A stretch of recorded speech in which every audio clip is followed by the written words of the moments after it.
Good afternoon student. আমরা আজকে ক্লাসে যে আলোচনা করবো সেটা হচ্ছে এলিমিনেশন রিঅ্যাকশন, যেটা আগের দিন আমি যেটা পড়েছি তার মাঝে আমার আর একটা ভিডিও তৈরি করেছি হাফম্যান এবং শেড যে সংক্রান্ত, সেটা আজকে হয়তো আপলোড করবো। তো আজকে আমি ইয়ন এলিমিনেশন নিয়ে সংক্ষেপে কিছু বলবো। ইয়ন এলিমিনেশনটা ঠিক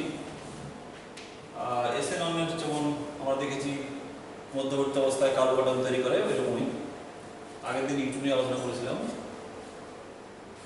তো ইয়ন আর এসএনন এরা কিন্তু একসঙ্গে পাশাপাশি ঘটে, কম্পিটিশন হয় এদের মধ্যে।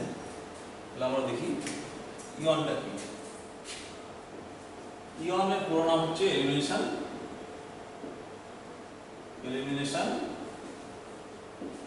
ইউনিমলিকুলার রিঅ্যাকশন।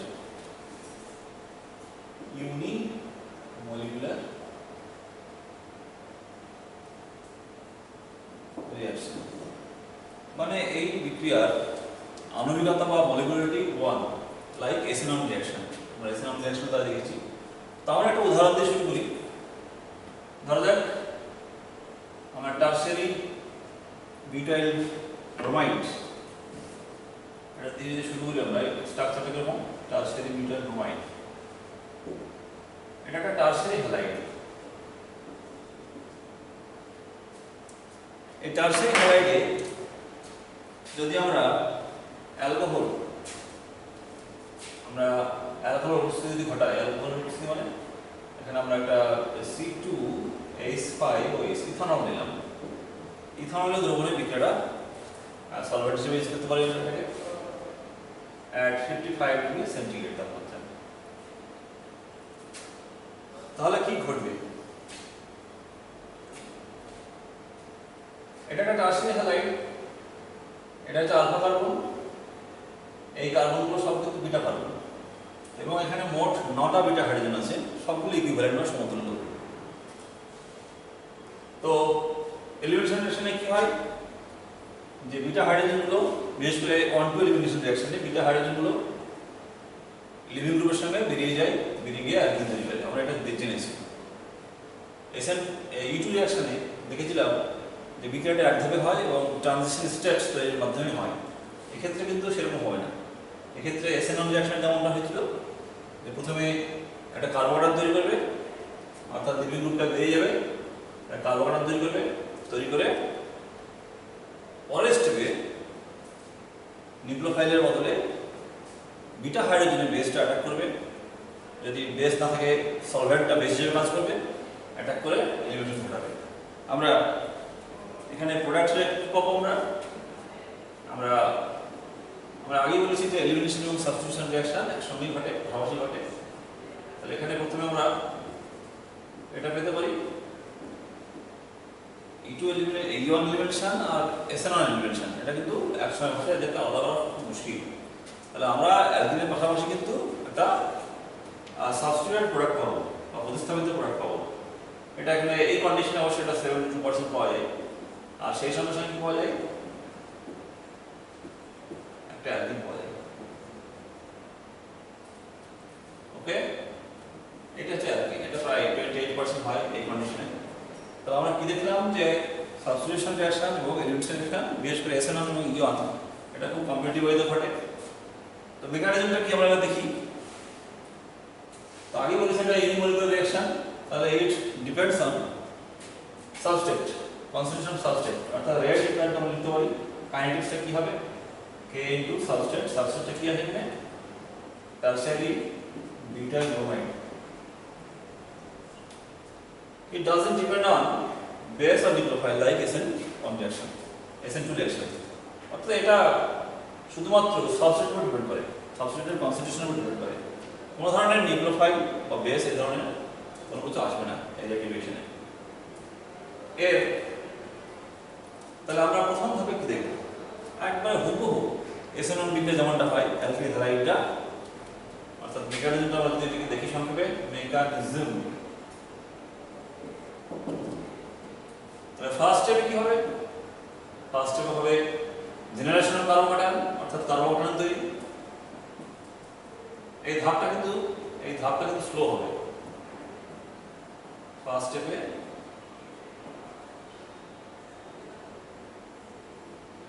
স্লো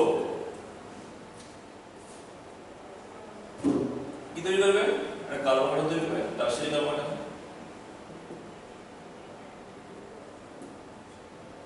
আমি উদাহরণ হিসাবে কিন্তু টারশিয়ারি কার্বোকার্বন টারশিয়ারি হ্যালাইড দিয়েছি, প্রাইমারি বা সেকেন্ডারি নিইনি। কারণ এসএনএম বিক্রিয়া যেমন টারশিয়ারি হ্যালাইডের ক্ষেত্রে সবথেকে ভালো পরিমাণে হয়, ওইরকমই কিন্তু ইয়ন রিঅ্যাকশনে কিন্তু টারশিয়ারি হ্যালাইডটা বেশি সাড়া দেয়, কারণ সবথেকে বেশি সুস্থিত কার্বোকার্বন তৈরি করে এই জন্য। এখানে টারশিয়ারি কার্বোকার্বন তৈরি হচ্ছে। টারশিয়ারি কার্বোকার্বন কিভাবে স্থায়িত্ব হয় তোমরা এখানে পড়েছো, হাইপার কনজারভেশনের সাহায্যে ওরা স্থায়িত্ব অর্জন করে। এখানে 9খানা হাইড্রোজেন আছে, তাহলে স্থায়িত্ব পেয়ে যাবে। আর এই বিক্রিয়াটা জেনারেলি পোলার প্রোটিক সলভেন্টে ঘটানো হয়, বিশেষ করে এসএনএম বিক্রিয়া যেমন দেখেছিলাম পোলার প্রোটিক সলভেন্ট, ইথানল একটা পোলার প্রোটিক সলভেন্ট ঘটানো হয়। Plus BR minus. সেকেন্ড স্টেপে কি দেখবো আমরা, সেকেন্ড স্টেপে এখানে দুরকম সম্ভাবনা হয়। আমরা এখানে যে রিঅ্যাকশনের যে প্রোডাক্টগুলো দেখিয়েছিলাম সেখানে দুরকম প্রোডাক্ট লেখা আছে। আমরা এখানে আমি দুটো রাস্তা করছি, একটা হচ্ছে নিউক্লিওফাইল। এখানে নিউক্লিওফাইল কি আছে, সলভেন্ট অ্যাডস ইটসেলফ যে নিউক্লিওফাইল, সলভেন্ট মলিকিউলটাই নিউক্লিওফাইলের কাজ করতে পারে, আবার একাধারে ও বেস হিসেবে কাজ করবে। তাহলে আমি দুটো সম্ভাবনা, ফার্স্ট হচ্ছে অ্যাজ এ নিউক্লিওফাইল অর্থাৎ এই যে সলভেন্ট মলিকিউলটা আছে ইথানল, এটা নিউক্লিওফাইল হিসেবে কাজ করবে, C2H5OH। আমরা এসএনএম বিক্রিয়া কি দেখেছিলাম যে নিউক্লিওফাইলের উপর ডিপেন্ড করে না রিঅ্যাকশনটা, উইক বা স্ট্রং বা যাই হোক না কেন বিক্রিয়ার এটার কোনো প্রভাব পড়বে না। তাহলে এখানে অ্যালকোহলের যে লোন পেয়ারটা আছে, এই লোন পেয়ারটা গিয়ে এই কার্বোকার্বনে অ্যাটাক করবে। আমরা জানি যে নিউক্লিওফিলিসিটি হচ্ছে সেই জিনিস যেখানে কি হয় যে লোন পেয়ারটা কার্বনকে অ্যাটাক করে, নট হাইড্রোজেনকে। আর একই জিনিস কিন্তু আমরা যখন দেখছি যখন অ্যালকিন তৈরি হচ্ছে তখন কিন্তু কার্বনকে অ্যাটাক করবে না, প্রোটনকে অ্যাটাক করবে, তখন সলভেন্ট মলিকিউলটা বেস হিসেবে কাজ করবে। তার মানে এখানে আমরা আবার সেই C2H5 এখানে অ্যাক্টস অ্যাজ কি, অ্যাক্টস অ্যাজ এ বেস। তাহলে এখানে লোন পেয়ারটা কার্বনের বদলে এখানে একটা হাইড্রোজেন আছে, বিটা হাইড্রোজেন, এখানে অনেক জায়গায় আছে বিটা হাইড্রোজেন, সবই তুলনামূলক ইকুইভ্যালেন্ট, সমস্যা নেই। আমার এই জায়গাটা আবার অ্যাটাক করবে, প্রোটনকে অ্যাবসর্ব করবে, দিয়ে এই বিটা হাইড্রোজেন যে এটা আছে সেখানে একটা পাই বন্ড তৈরি করবে, কার্বন কার্বন দিয়ে প্রোডাক্ট দেবে। তাহলে প্রথম ক্ষেত্রে কি দিল, CH3C CH3O একটা ইথার দিচ্ছে। আর দ্বিতীয় ক্ষেত্রে কি দিচ্ছে, একটা বিটা হাইড্রোজেনটা পরিষ্কার এলিমিনেটরি হবে, এটা অ্যালকিন, এটা 2 প্রোপিন অ্যালকিন। তাহলে এই হচ্ছে মেকানিজম। এখন এনার্জি প্রোফাইল ডায়াগ্রামটা খানিকটা কিন্তু আমার এসএনএম রিঅ্যাকশনের মতোই, দুটো দিক পাওয়া যাবে যদি আমরা এনার্জি প্রোফাইল ডায়াগ্রাম আঁকি। তাহলে পি ডায়াগ্রাম, এটা আরসি রিঅ্যাকশন কোঅর্ডিনেট, এটা রিঅ্যাক্ট্যান্ট, সংক্ষেপে লিখছি রিঅ্যাক্ট্যান্ট মানে এইগুলো রিঅ্যাক্ট্যান্ট। এখানে অবশ্য টারশিয়ারি বিটাইল ব্রোমাইডটা লিখি আমি এখানে CH3 CBr, ওকে। এদের পিক পাওয়া যাবে এই। তবে এখানে যেহেতু মিক্স প্রোডাক্ট পাওয়া যাচ্ছে, অর্থাৎ অ্যালকিনের পাশাপাশি ইথার পাওয়া যাচ্ছে, সুতরাং আমরা এই জায়গাটা একটা ডট চিহ্ন দিয়ে আমরা দেখাতে পারি। যে ডট চিহ্ন দিয়ে দেখাচ্ছি সেটা হচ্ছে এলিমিনেটেড প্রোডাক্ট, অর্থাৎ এই জায়গাটা আমরা পাবো, এই জায়গাটা আমরা এলিমিনেট প্রোডাক্ট, অর্থাৎ এটা এই প্রোটিনটা অ্যালকিন পাবো, CH3 তারপর CH2, আর এখানে আমরা পাবো ইথারটা পাবো।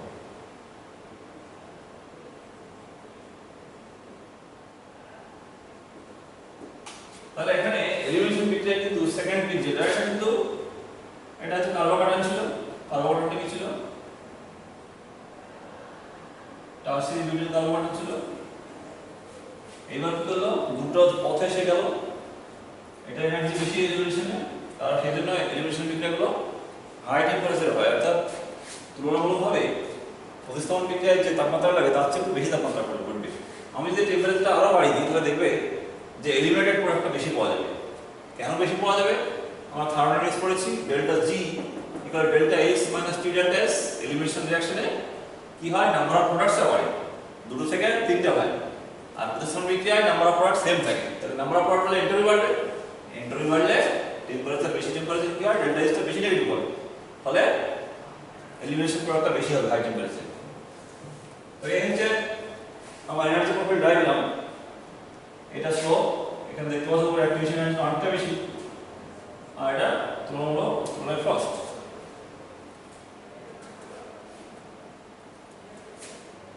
আমরা এবার যে ইয়ন রিঅ্যাকশনগুলো কোন কোন বিষয়ের উপর ডিপেন্ড করে সেগুলো সংক্ষেপে বলবো, সেই সঙ্গে ইয়ন ইটুটাও বলে দেবো।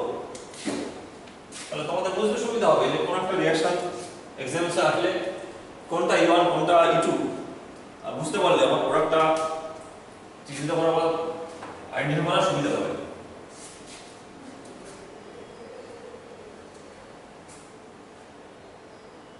ফ্যাক্টর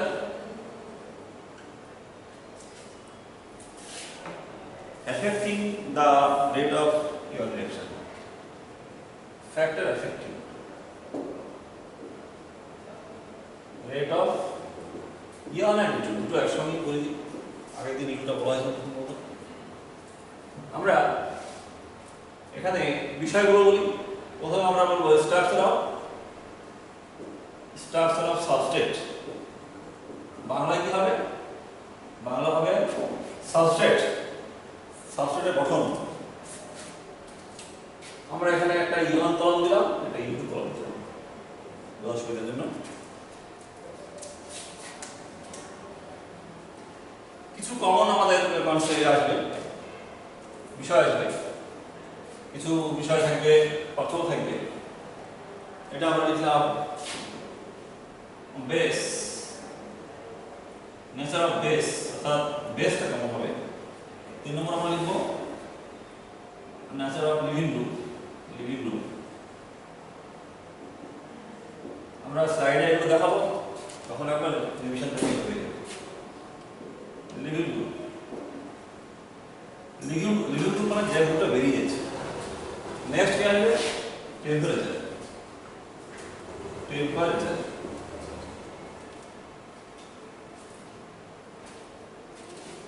স্ট্রাকচার অফ সাবস্ট্রেট, আমরা ইয়ন এবং ইটু দুক্ষেত্রে দেখব। Tertiary alkyl halide more sensitive to, more prone to give ion reaction, then secondary, then primary, etc.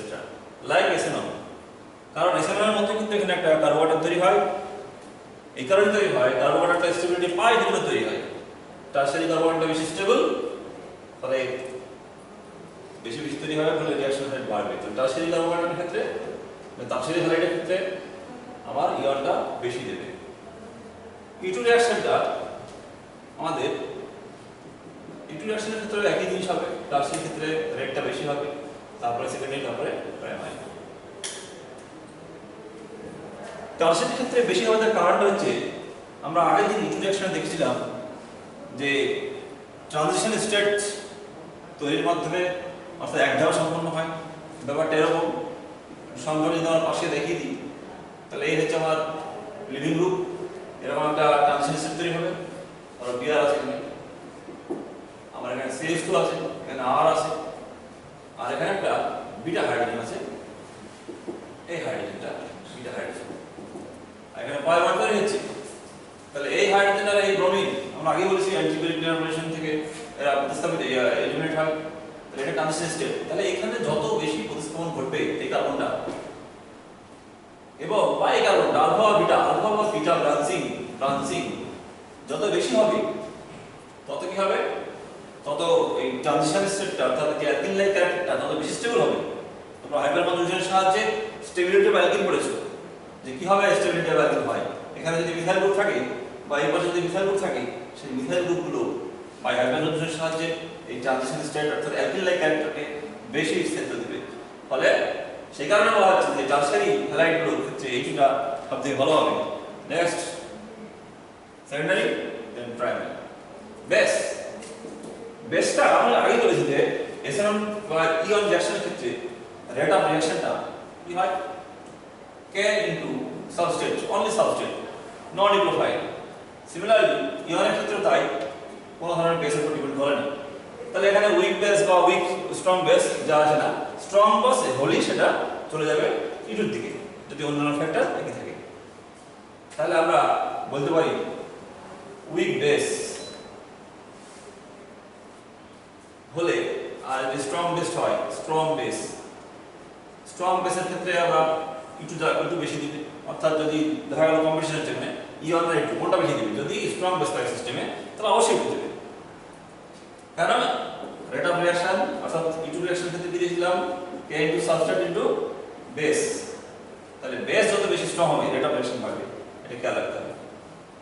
Next আছে আমাদের আর একটা বিষয়, এটা হচ্ছে যে লিভিং গ্রুপ। লিভিং গ্রুপের ক্ষেত্রে ইয়ন ইটু এটা কোনো ডিসক্রিমিনেট হবে না, দুই ক্ষেত্রে একই হবে। লিভিং গ্রুপটা কি, ধরা যাক আমার লিভিং গ্রুপ হিসেবে গুড লিভিং গ্রুপ, যদি গুড লিভিং গ্রুপ হয় তাহলে বোথ ইয়ন এবং ইটু রিঅ্যাকশন রেট বাড়বে। আরআই, উদাহরণস্বরূপ আরআই, আরবিআর, আরসিএল, আর এফ। সিমিলারলি এর ক্ষেত্রে কিন্তু একই জিনিস ঘটবে।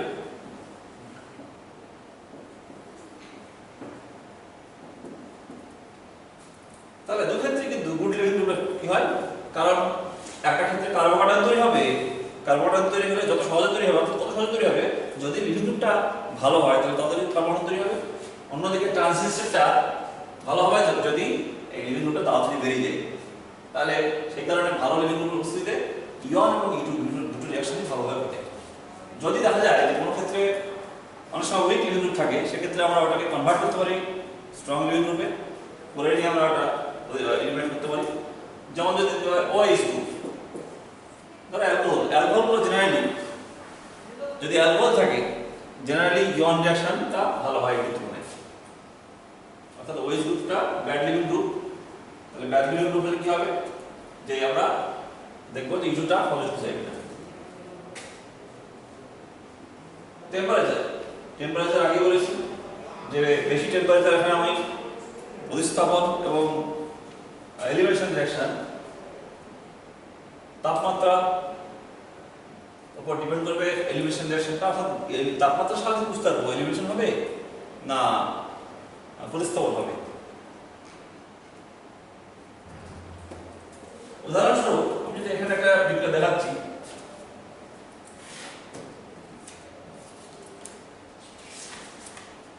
যে এই একটা আমার বিক্রিয়া আছে,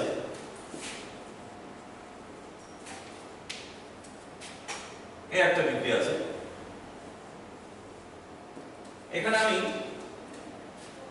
আমি বেস দিচ্ছি, একই বেস দিচ্ছি, OH অন্যান্য ফ্যাক্টর একই আছে, অর্থাৎ সাবস্ট্রেট বেস সব একই আছে, শুধু টেম্পারেচারটা এখানে আছে 100 ডিগ্রি সেন্টিগ্রেড আর এখানে আছে 0 ডিগ্রি সেন্টিগ্রেড। তাই টেম্পারেচারের জন্য কিন্তু প্রথম ক্ষেত্রে বেশি তাপমাত্রা হচ্ছে এলিভেশন প্রোডাক্টটা বেশি হবে, অর্থাৎ অ্যালকিন তৈরি হবে, এখানে অ্যালকিন তৈরি হবে একটা, এখানে একটা অ্যালকিন হবে। আর দ্বিতীয় ক্ষেত্রে 0 ডিগ্রিতে ঘটছে, সেজন্য কি হবে, এখানে এলিভেশনের চেয়ে প্রতিস্থাপন বেশি হবে, অর্থাৎ এটা নিউক্লিওফাইলের কাজ করবে। সেক্ষেত্রে প্রোডাক্টটা কি হবে, এই ধরনের একটা প্রোডাক্ট পাওয়া যাবে। কেন হলো, যে আমরা আবারও বলছি যে এলিমিনেশন রিঅ্যাকশনে after reaction number of particles বেড়ে যায়, 2 থেকে 3টে হয়ে যায়, আর প্রতিস্থাপন বিক্রিয়ায় একই থাকে। তাহলে নাম্বার অফ পার্টিকেলস বাড়া মানে এন্ট্রপি বাড়া, হাই টেম্পারেচার দিলে কি হবে, এটা বেশি নেগেটিভ হয়ে যাবে, ফলে এলিমিনেশন রিঅ্যাকশনটা বেশি ঘটবে। তাহলে টেম্পারেচার আমরা দেখতে পাচ্ছি ইয়ন এবং ইটু দুটোই প্রভাবিত করে। ঠিক আছে, তাহলে আমাদের যে বিষয়গুলো আলোচনা করলাম ইয়ন এবং ইটুতে, আমরা প্রবলেম করার সময় বুঝতে পারবো যে কোনটা বেশি হবে কোনটা কম হবে, এবং শুধু তাই নয় যে প্রতিস্থাপন এবং অন্যান্য বিক্রিয়াগুলো সম্বন্ধে আইডিয়া পাওয়া যাবে।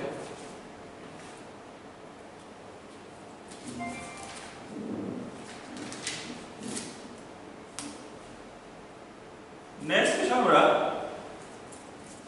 হফম্যান এবং শ্যাটজেফ রুল। এটা আমি আগের ভিডিওতে দেখিয়েছি, আপলোড করা হবে আজকে হয়তো। তো সেখানে আমরা হফম্যান এবং শেরজার রুল সংক্রান্ত বিষয়গুলো দেখেছিলাম লিস্ট ইউতে। আজকে আমি একটু সরল করে দিই, সংক্ষেপে বলি।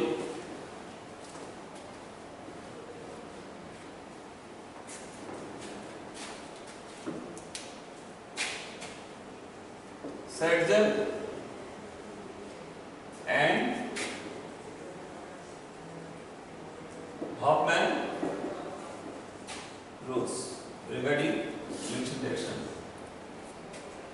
অনেক বই জেডসেল বলা হয়, এটা জেডসেল বলা হয়, জেডসেল একই জিনিস। একটা উদাহরণ দিয়ে আমি আবার একটু সরল করে দিচ্ছি জিনিসটা কি। উদাহরণস্বরূপ আমরা বলতে পারি যে এইটা একটা আমার শেরজার রুলটাকে বলি, শেরজার রুল হফম্যানটাকে বলে দিই। শেরজার রুলটা হচ্ছে এলিমিনেশন বিক্রিয়ার ফলে কি দেখা যাবে, যে বেশি প্রতিস্থাপন ও প্রতিস্থাপিত অ্যালকিনটা বেশি তৈরি হবে। আর হফম্যানটা জাস্ট উল্টো, ওখানে কম প্রতিস্থাপিত অ্যালকিনটা বেশি হবে। কোন কোন বিষয়ের উপর ডিপেন্ড করবে সেটা আমরা কেস টু কেস স্টাডি করি। তাহলে এখানে বেশি প্রতিস্থাপিত অ্যালকিনটা হবে, এক্ষেত্রে কম প্রতিস্থাপিত অ্যালকিন হবে। আমি একটা উদাহরণ দিচ্ছি, CH3 C CH2 CH Br একটা অ্যালকিন হ্যালাইড। যদি আমরা এটাকে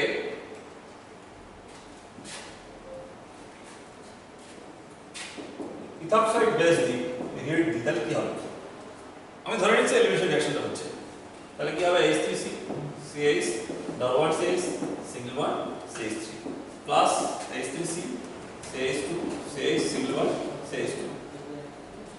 এটা মেজর হবে, এটা মাইনর হবে। তো কেন মেজর হচ্ছে এটা, সেটা ঠিক করবে শেরজার রুল। এখানে মেজর হলো কেন সেটা ডিপেন্ড করবে অনেকগুলো ফ্যাক্টর আছে। এক হচ্ছে স্ট্রাকচার, দুই হচ্ছে লিভিং গ্রুপ,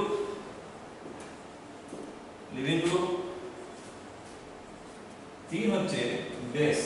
আমি কি ধরনের বেস ইউজ করছি, যদি হিন্ড্রাইড বেস হয় তাহলে হফম্যান বেশি হবে। তাহলে আমরা এখানে এই উদাহরণটা দিচ্ছি, এটা লিভিং গ্রুপটাই আমরা আলোচনা করি।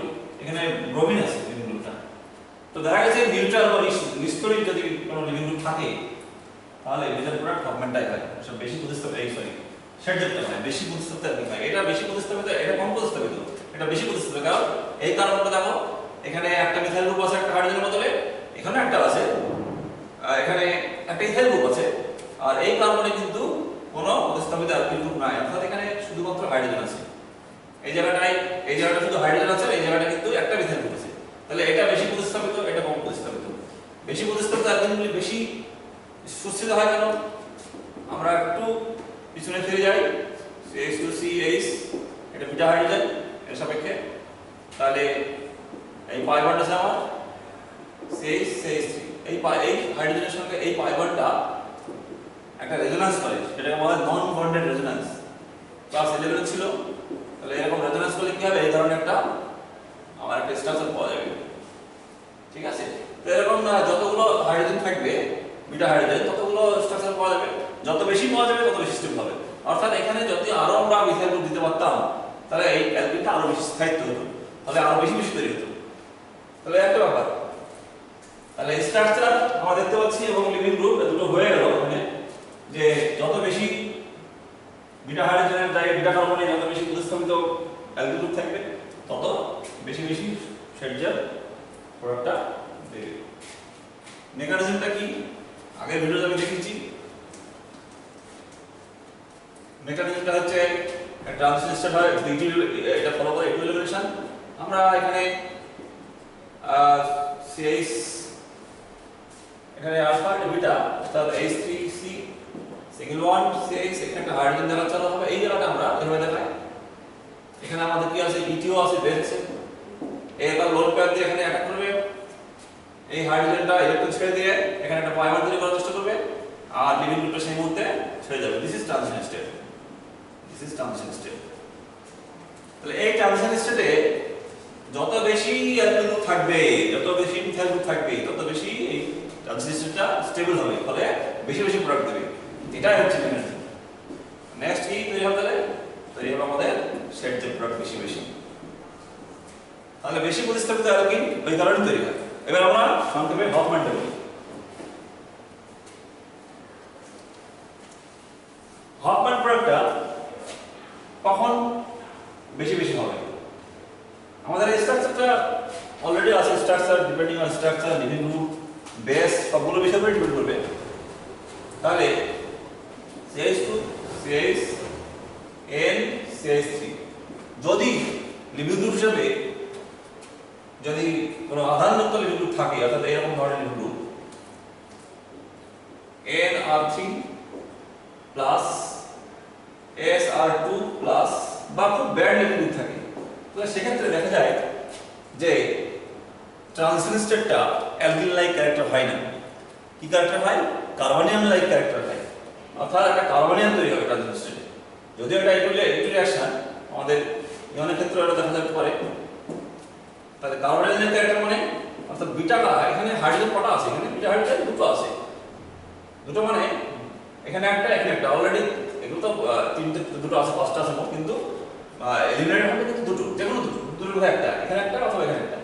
তাহলে আমরা ওইগুলো এভাবে দেখাতে পারি CH3। তাহলে এই দুটো সম্ভাবনা আছে, এখানে একটা সম্ভাবনা আছে, আর CH3 3Is CH2। তাহলে এই হাইড্রোজেন আমরা একটা আছে আর এই হাইড্রোজেন একটা আছে। তাহলে আমরা প্রথমে এটাকে দেখাই। অর্থাৎ এই হাইড্রোজেনটা ও ভেঙে এই কার্বনটা মাথায় নেগেটিভ চার্জ তৈরি হতে শুরু করেছে, অ্যাকুমুলেট হতে শুরু করেছে। এই জায়গাটা কি হচ্ছে তাহলে? যে হাইড্রোজেনটা বেস আছে আমার, এখানে একটা বন্ড দিয়ে আমার হাইড্রোক্সাইড আছে, OH মাইনাস থাকে। তাহলে এই হাইড্রোজেনটা ও আগে বেরোতে শুরু করবে, যেখানে কার্বনের মাথায় ডেল্টা মাইনাস তৈরি হবে, অর্থাৎ কার্বনিয়াম লাইক একটা তৈরি হবে। ঠিক আছে?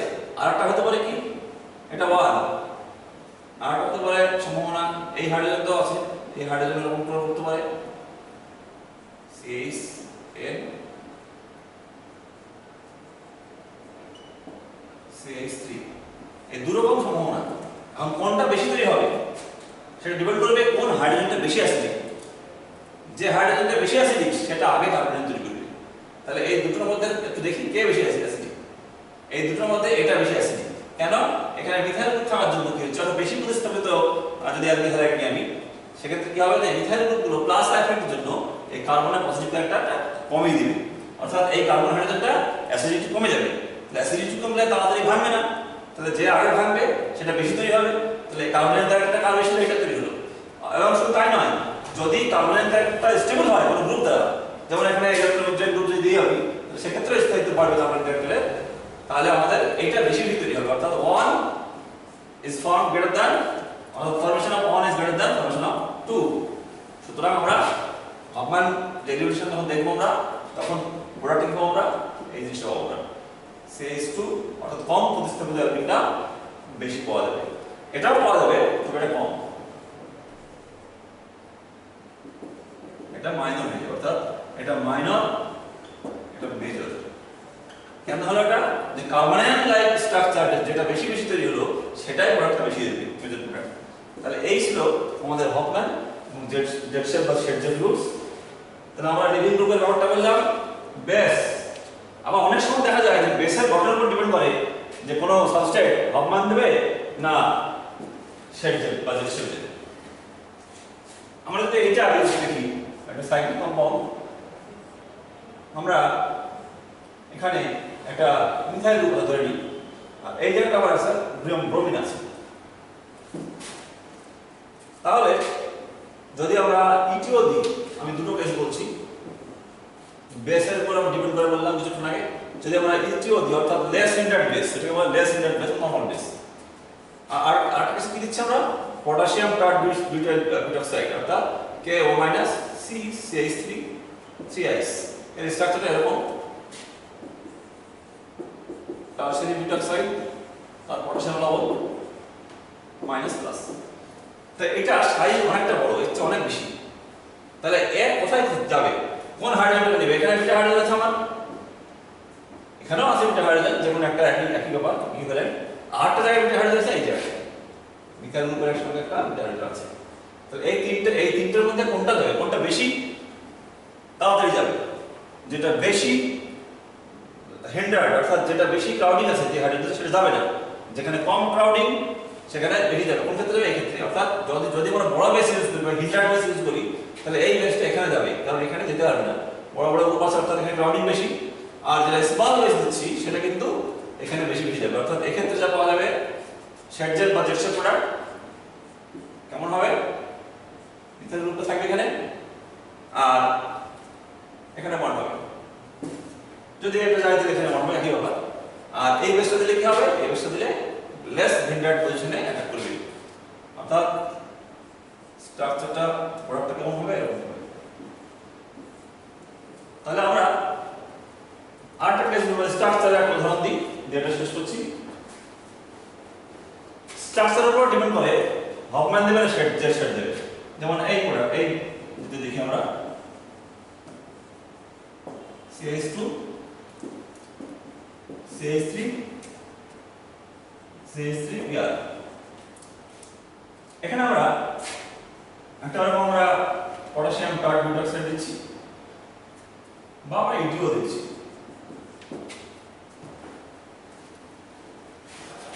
তাহলে কি হবে? এখানে দুটো এখানে বিটা হাইড্রোজেন আমরা চিহ্নিত করি, এখানে আছে এই দুটো বিটা হাইড্রোজেন ইকুইভ্যালেন্ট, যখন একটা কি হবে, আর এইখানে একটা বিটা হাইড্রোজেন আছে। তাহলে দেখো এই বিটা হাইড্রোজেনটা কিন্তু অনেক ক্রাউডেড, অনেক বড় গ্রুপ আছে এখানে একটা। ক্রাউডেড বেসে কিন্তু এই বেসটা যাবে না। আমি কিন্তু স্মল বেস ইউজ করেছি, পটাশিয়াম টারসিয়ারি বিটা অক্সাইড দিইনি, আমি নরমাল বেস ইউজ করেছি। তখন দেখা যাচ্ছে ও এই জায়গায় যাবে না। কেন যাবে না? এখানে ক্রাউডিং আছে বেশি, এখানে কিন্তু ক্রাউডিং নাই, এই হাইড্রোজেনগুলো অনেক ফাঁকাতে আছে, ফলে এখানে বা এখানে বেশি অ্যাটাক হবে। দিয়ে কি হবে? হফম্যান প্রোডাক্ট অর্থাৎ কম প্রতিস্থাপিত প্রোডাক্টটা বেশি পাওয়া যাবে, কম প্রতিস্থাপিত প্রোডাক্টটা বেশি পাওয়া যাবে, হফম্যান প্রোডাক্টটা বেশি পাওয়া যাবে। Double bond CH2 single bond CH3, this is the major product Hofmann product, Hofmann.